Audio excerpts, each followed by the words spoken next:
Why did you decide to get treatment? So I would say that to find somebody professional to help you is the best thing that you could do.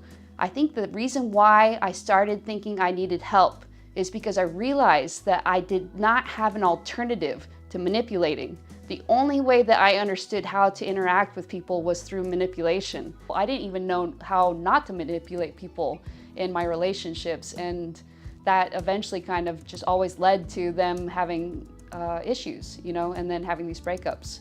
It wasn't until much later that I started taking it more seriously. It was after like 5 or 6 years.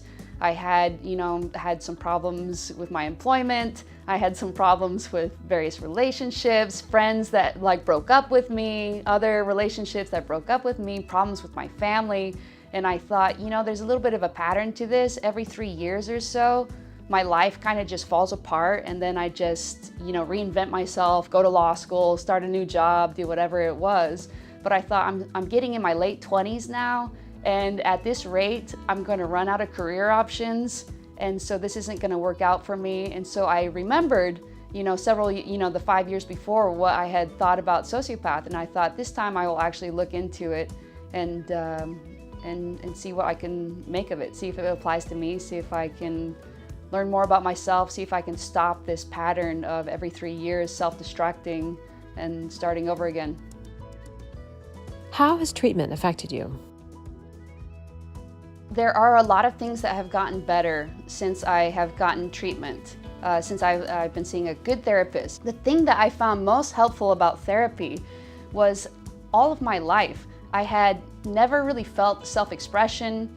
I never really felt like I had self-purpose or a sense of self-fulfillment, because I really had such a weak sense of self.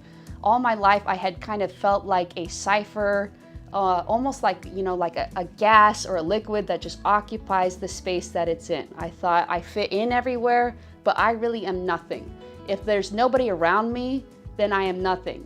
Kind of like a chameleon, except the chameleon disappears when there's no one around. Or like kind of a hologram or something. Like you have to have the right situations in which I would appear. I would say after I kind of reintegrated kind of forgotten parts of myself into like a sense of self, into a sense of identity, because now I do.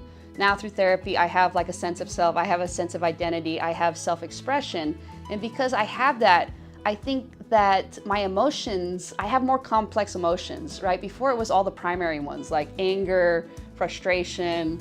I have a friend who went to kind of a therapy kind of like group session, and they were supposed to write down 3 emotions that they always recognize. And I think she wrote down happy, angry, hungry. And her partner in the exercise was like, hunger is not an emotion, but it is a feeling, And if you're kind of like psychopathic, then that's kind of where you're focusing, is like, this is what I recognize about myself. Those are the actual feelings that I feel regularly and I can recognize about myself. And then once, so that's how it was before. And now that I have like this sense of self, I think that because a satisfaction emotion, is a little bit more complex. It's way more complex to feel, for instance, fulfillment. In order to feel fulfillment, you have to have a sense of self. You have to, like where you are in life. There's so much context and nuance to it. And you really aren't able to feel that sense of fulfillment until you establish that sense of self. So after I did establish the sense of self, yes, I had like I don't know if it's the full palette of emotions, but it's way broader than it was before. So I do feel things like devotion. I feel things like loyalty. I feel things like disappointment when people do not live up to their end of the bargain. All these kind of like social emotions that you would have in reaction to somebody. I'm finally experiencing these. It's been hard to get better, and now it's hard to have emotions. It's great, but it's also hard.